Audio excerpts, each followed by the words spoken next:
All right, so natural medicines and using them as medicines versus someone using them recreationally, I think is a really important distinction when people are talking about it and promoting it. So, again, when I was a young person, I used marijuana recreationally, and it didn't hinder my ability to move forward in life. It didn't make me not go to work. In fact, I would go to work. I would not have an affected memory. I could take like 42 people's orders by memory and put it in a POS system. I could take multiple drinks. I think 42 is the most that I memorized without pen and paper. Um, it was a bachelorette party or a wedding party that I went to high school with. So I took their orders without pen and paper and remembered everything, and that was me using marijuana recreationally. So as you can see, it's not like one size fits all with everybody, and of course there's what works for you, what doesn't work for you. But when I was recreationally using it, it didn't have adverse effects that people like to talk about.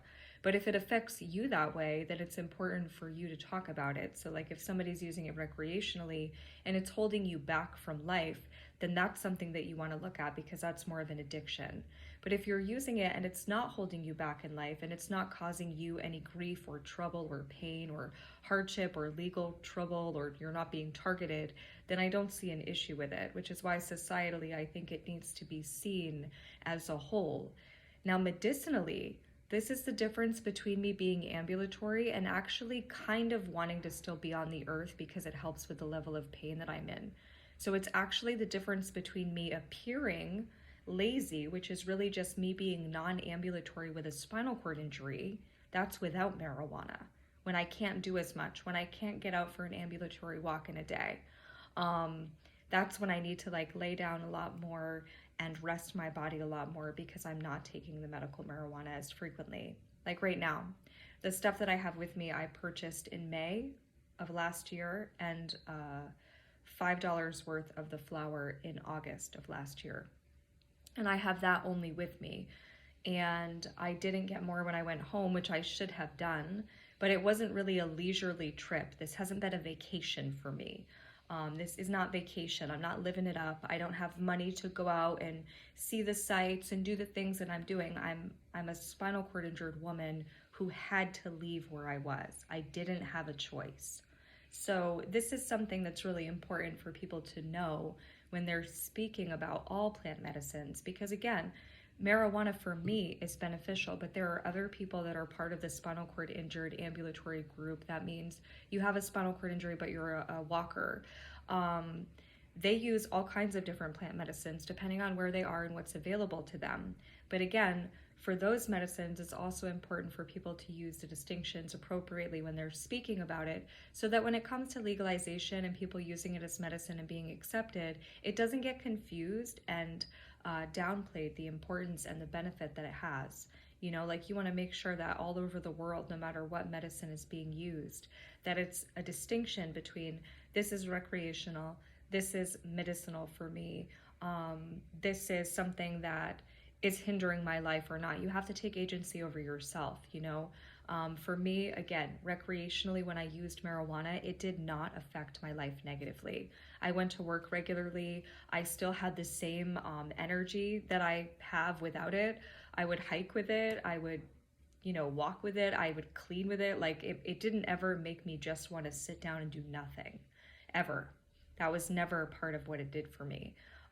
And I was never that kind of person anyway. I hardly ever sat down in a day. I was pretty active. That's why when I got hit in the spine and it broke my spine, I handled it better than people thought I should be able to, because I was a non-performing athlete, which means when people saw me doing my normal daily routine, they thought I was training for something, but really I was just being myself.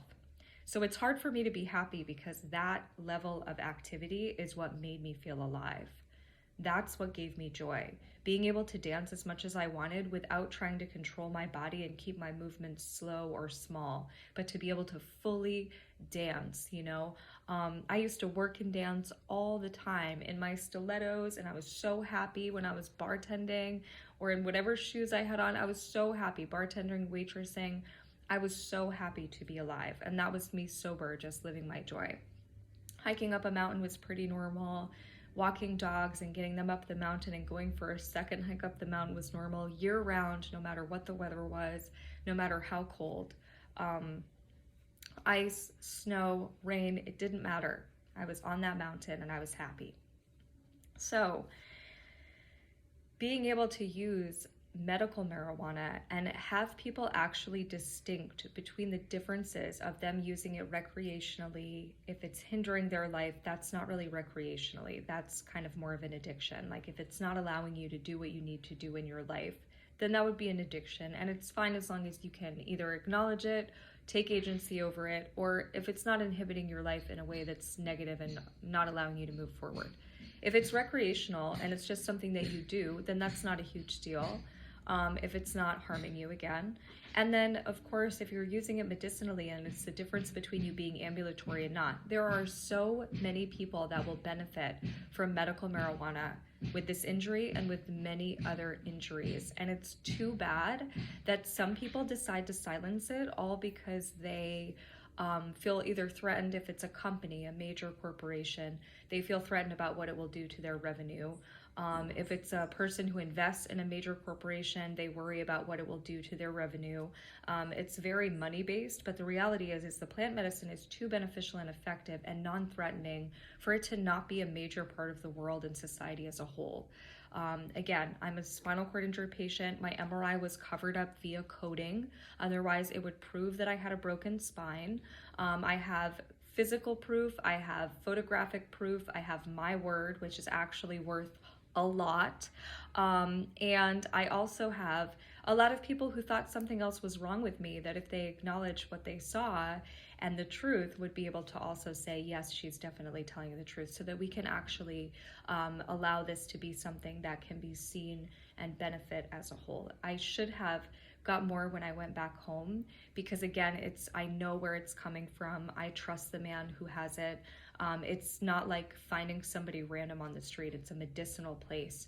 So I don't know where to find it where I am right now, so I'm not going to go seek it out until I have a doctor who can then, show me where I can go to receive medical marijuana somewhere, so that I know that it's going to be something that I can use safely for myself, because I'm an almost 38-year-old woman and it's medicine for me. I'm not a recreational smoker who just smokes a lot. And if you are, I don't have a problem with you. But I just hope that people don't hinder the amazing benefit that this has had for me and many other people that are part of my group. Marijuana extract has done the same thing for other people with the same injury as it's done for me. It's too miraculous to keep silent.